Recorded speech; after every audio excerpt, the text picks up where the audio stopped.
Hi everyone, let's crack UPSC CSE Hindi में आप सभी का भरपूर स्वागत है।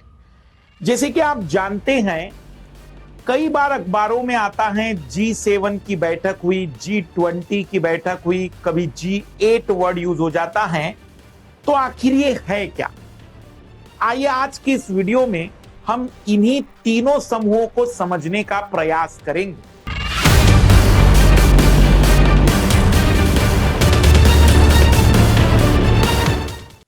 सबसे पहले हम जानने की कोशिश करेंगे कि G7 मतलब क्या। जी का मतलब होता है ग्रुप, समूह।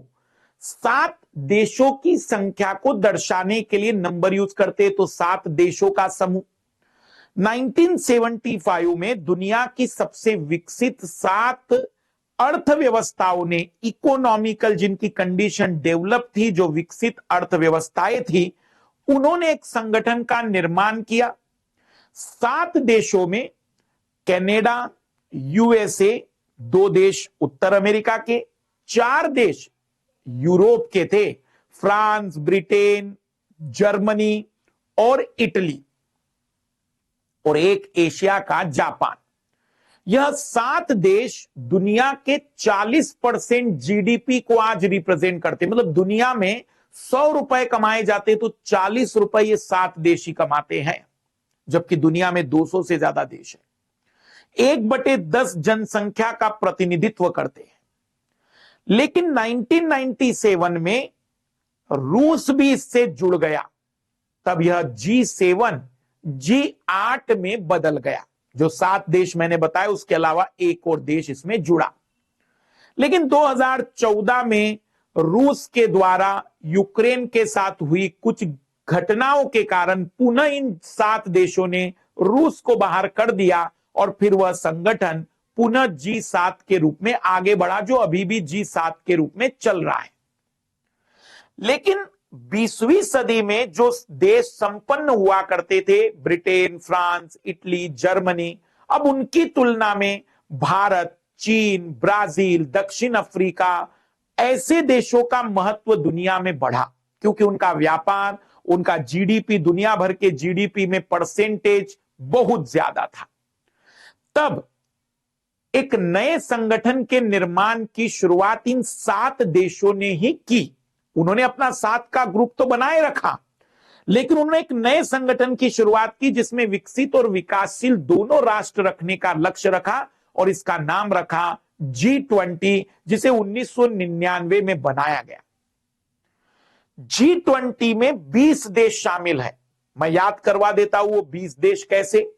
सबसे पहले तो 7 देश आप याद रख सकते, जैसे मैंने बताए थे, कनाडा, अमेरिका मतलब USA, Britain, France, Germany, Italy, Japan. फिर रूस 8वां देश, जिसको निकाल दिया गया, तो वो 8 तो G20 में है ही। 5 देश जो ब्रिक्स के नाम से जाने जाते हैं, जिसमें रशिया आ गया, तो ब्राजील, इंडिया, चाइना और दक्षिण अफ्रीका, ये 4 देश और जोड़ दीजिए तो 8 और 4 12 देश हो गए। 13वां यूरोपियन यूनियन है, जो पूरे देशों का एक समूह है। यूरोप के अधिकतर देश इस संगठन का हिस्सा है, तो एक बड़ा संगठन, देशों का संगठन भी इसका सदस्य है। मतलब G20 को हम ऐसा कह सकते हैं कि 19 देश और एक संगठन मिलकर G20 बनाए। 13 लोग हो गए। अब हमें केवल 7 नाम याद रखने हैं, जिसमें Saudi Arabia, South Korea, Australia, Indonesia, Argentina, तुर्की, और मेक्सिको, ये 7 ही याद रखने हैं। जैसे उत्तर अमेरिका में मेक्सिको याद कर लीजिए, दक्षिण अमेरिका में ब्राजील और अर्जेंटीना आ गए, ऑस्ट्रेलिया आ गया, इंडोनेशिया आ गया, उसके बाद फिर तुर्की, सऊदी अरेबिया और साउथ कोरिया, ये 3 देश आप ऐसे याद रख लीजिए। तो टोटल 20 देशों का यह समूह है।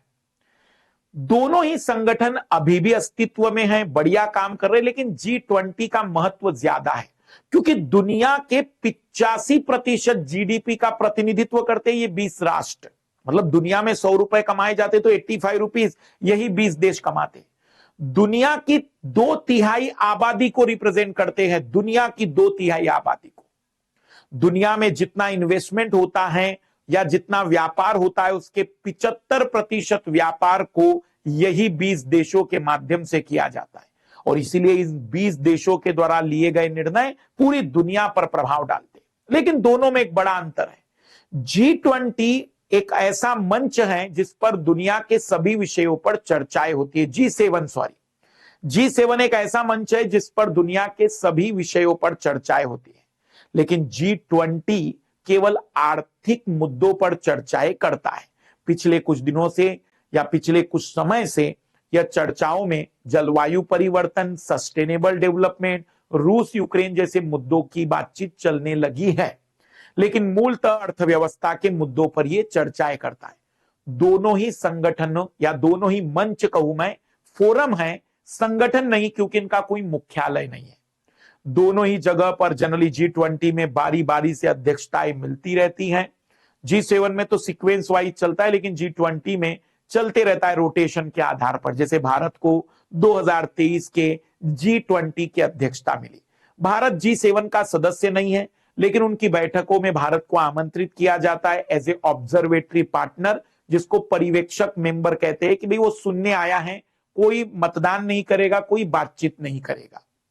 तो ये है G7, जो G8 बना 1997 में, 2014 में पुनः G7 बन गया, और 1999 से एक नया बहुत महत्वपूर्ण संगठन उभरा, जिसमें विकसित और विकासशील, डेवलप और डेवलपिंग दोनों कंट्रीज शामिल हुई। ये है G20। G20 G7 से ज्यादा इंपॉर्टेंट है, क्योंकि उसकी पॉपुलेशन, उसका जीडीपी, उसका दुनिया की अर्थव्यवस्था पर प्रभाव ज्यादा है, इसलिए उसके निर्णय बहुत महत्वपूर्ण माने जाते हैं पूरी दुनिया के लिए। यूनाइटेड नेशन एक संगठन है, ये फोरम मात्र है, मंच मात्र है, जहां पर ये देश आकर चर्चाएं करते हैं। पुनः इसी प्रकार के एक दिलचस्प विषय के रूप में हमारी मुलाकात होगी सीधी बात नो बकवास के अगले एपिसोड में। 10 तारीख को हमारा नया बैच आ रहा है, एक्सक्लूसिव सीसेट और मुखर्जी नगर में ऑफलाइन बैच आ रहे हैं, आप उसे ज्वाइन कर सकते हैं। साथ ही साथ प्लस की कक्षाएं भी आप देख सकते हैं। Bye, best of luck.